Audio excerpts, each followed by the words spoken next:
nimadan dalolat? Haqiqatda kecha men o'zim yozganda ham bu yoshlarimiz nimaga qodir ekanligi, u jang bo'ldi kecha. Haqiqiy qahramonlik bo'ldi kecha.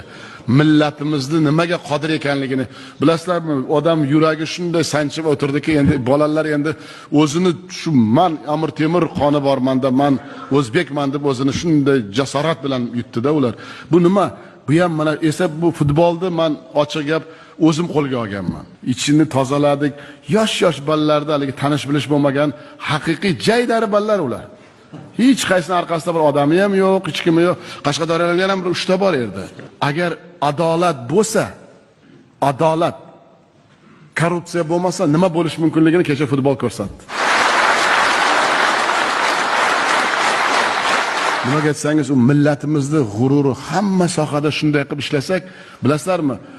Shundaqa zo'r kuchlarimiz bor. Juda katta ommabop o'yinda bu. Bizga ma'qul o'yin. Biz davlat miqyosida bu futbolga juda katta ahamiyat beramiz bundan beri. Davlat miqyosida.